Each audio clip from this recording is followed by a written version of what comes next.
It's still winter. Fibromyalgia is still kicking my butt, so I'm going to talk about something frivolous. I have been watching a lot of YouTube this past year, far outside my personal circles, and it's brought me a lot of connections I didn't know existed within technology. But like 3 weeks ago, I got kinda nerd sniped by a song in a Techmoan video.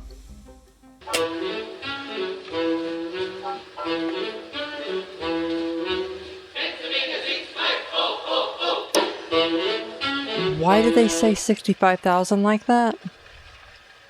Looking for that answer sent me on a bit of a journey, so pardon the scenic route, but I have a feeling you don't have anywhere to go at the moment. Eh? This tape recorder uses 4 transistors, which weren't invented until after the story, so technically... Ahoy hoy, I'm Luna. The year is 1917, and a revolution is happening in telecommunications, as telephone exchange operation is getting automated here in America. No longer should we have to talk to a person through the technology to talk to another person through the technology. We should have the technology talk to the technology through the technology to talk to another person through the technology. That's a bit of a tall order given the limitations, the most pressing limitation being that of phone number length. To quote Engineering and Science and the Bell System, it was easy to determine that the growth expected in large cities would ultimately require a 7-digit number. This had 2 disadvantages. Some tests made in the early 1900s indicated that this would be unsatisfactory because the short-term memory span of many people could not handle 7 digits, and many dialing errors due to memory lapse might occur. Pin that. I will get back to those tests at the end. This in itself was considered a sufficient reason for not using all-number dialing. And in addition, if dialing from machine to manual office was to be accomplished without passing the call by voice at the machine office, it would be necessary to simultaneously change all numbers within a city to the digital form as soon as one machine office was cut into the exchange network. This was an additional powerful deterrent. However, the solution to the 7-digit problem proved very simple when it was discovered in 1917 by W.G. Blauvelt of AT&T. He proposed that positions on the dial be used to designate letters as well as numbers. Yeah, it's that early. The first or 1 position on the dial and the last or 0 position would remain unchanged. Each of the other 8 positions would be imprinted with 3 letters as well as the number. ABC being associated with 2, DEF with 3, etc. The letters Q and Z were omitted because of their little use. Footnotes sum it up pretty well here.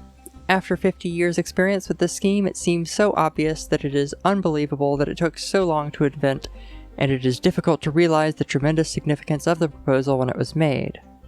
Perhaps this is merely one more indication that the genius behind invention often lies in the ability to see the simple and obvious solution that others have overlooked. Each phone number would be made up of the first 3 letters of the office name followed by 4 digits. This numbering scheme was also known as 3L4N, or 3 letters, 4 numbers, for future reference. This meant that the information to be remembered in transferring from the telephone directory to the dial was very nearly the same as for manual dialing. Aside from cases of duplicate codes, no directory changes were required, but as an aid to dialing, the first 3 letters in an office name were ultimately capitalized in listings. This was revolutionary at the time because it meant that we could communicate more quickly by speaking to fewer people.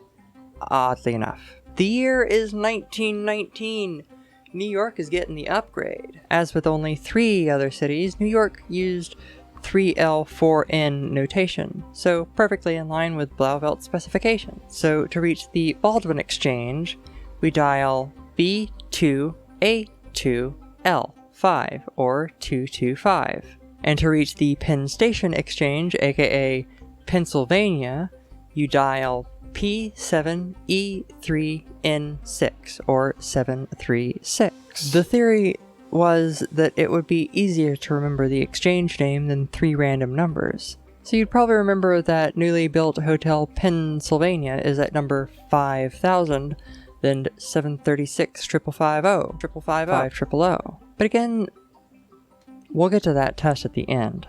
But it's a helpful mnemonic either way. By the year 1930, New York City had to split off from Philadelphia, Boston, and Chicago, and to move from 3L4N to 2L5N, thus expanding the number of numbers per exchange from 10,000 to 100,000, while reducing the number of possible exchanges from 1,000 to 100. But now you have these existing numbers from the, say, Pennsylvania exchange. Where do we put them? Well, PEN is 736, so we'll put them under 6. And all the new stuff can use the rest of the unused space, 0 through 5 and 789. Thus, Pennsylvania 5000 became Pennsylvania 6 5000. In 1940, a young up-and-comer, Glenn Miller, and his orchestra had played at the Hotel Pennsylvania's Café Rouge quite a few times, enough to write a song that would have a 12-week run in the charts, and has now become an enduring jazz standard, about the phone number. Oh, no, that's not for me. It's not for me.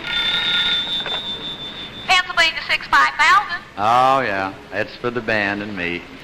Telephone number of the once famous Hotel Pennsylvania, where almost every name band appeared at one time or another. Remember, John? I sure do that, Mac. I remember that very well. I also remember how the folks used to call that number to find out what time the band was going to go on. So Glenn Miller and the boys kind of set the telephone number to music. Should we call it right about here, Ray? Daddy, we're already on the line. Look out. One, two,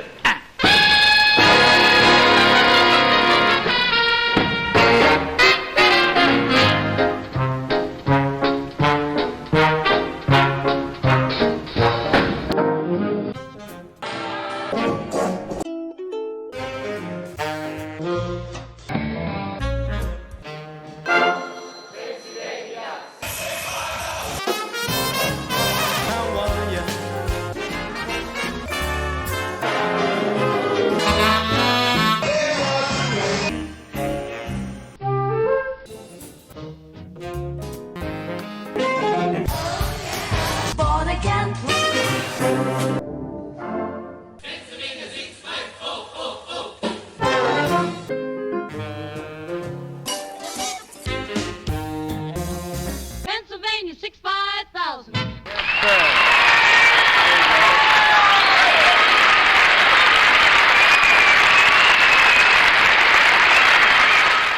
In 1947, the telephone numbering systems were more rigidly standardized, and area codes became a part of the number you could leave out, but we moved to all-number dial, where the exchange names were dropped altogether. By a decade later, you couldn't leave out the area code either, because we moved to what is known as whole number dialing. So Manhattan became 212, and Pennsylvania Hotel went from Pennsylvania 6 5000 to 736 5000, which is the number to this day.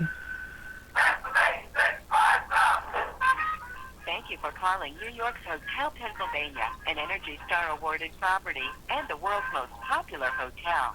That recording is from my phone here in 2021. A song from 1940 about a phone number from 1930 for a hotel built in 1920 that announced its closure on April 1st, 2020. Thanks for the Century Hotel Pennsylvania. Yeah, imagine getting a furlough notice on April Fool's Day during the pandemic. Just pure chaotic energy. This is where I would do like a big imposing shot of the hotel, but I can't exactly fly due to being poor. Plus, I don't know really where it is. So, about that study, the whole entire reason the 3L4N and 2L5N numbering systems existed, the whole reason the song went Pennsylvania 6 5000 is based on how difficult it would be to remember a 7-digit phone number, right? Well, to quote earlier with the footnote from this amazing book, by the way, I'm linking it down below with everything else. Some tests made in the early 1900s indicated that this would be unsatisfactory because the short-term memory span of many people could not handle 7 digits, and many dialing errors due to memory lapse might occur. Unfortunately, the documentation of these tests seems to be unavailable today, and it is not possible to state definitively why it appeared so certain that 7-digit numbers would be impossibly long, while present-day use is commonplace. It is possible that the interpreters of the tests placed too much emphasis on the difficulties involved in going from 5-digit to 7-digit dialing. This would not be surprising since human factors testing of that sort is full of pitfalls, and in the early 1900s was in its infancy. In a typical memory test, the digits are presented by voice, 1 per second, and there is no opportunity for review or rehearsal at the end of the presentation. This is a much more severe condition than is encountered in the usual telephone dialing situation, where the numbers are displayed visually, and the dialer can rehearse the number until he is confident that he has memorized it. He also has an opportunity to refer back to the display during dialing if the need arises. A bit presumptuous with the sudden gendering of the dialer there, but this is why science needs to be tested more often and with less focus on publishing novel results. Incentivize study replication, y'all. Bonus fact. By the mid-40s, Glenn Miller had an ailment that made laughter painful for him. According to The Great One, The Life and Times of Jackie Gleason, Miller and Gleason were working on the same movie, and Miller reportedly had trouble watching Gleason more than once because he'd always start laughing and, pain. Anyway, he didn't end up seeing his next contracted movie because after that he went to war and he died. Bye! That was imperfect, but I think I'm going to stick with first take energy. Because I haven't put out a video in a while. I don't think people will care. Ahoy hoy, I'm Luna. Ooh, that's not an A. That's not an A. 736 550. Or, no. Damn it. 736 550. 736 5000. I can't believe that I messed that up again.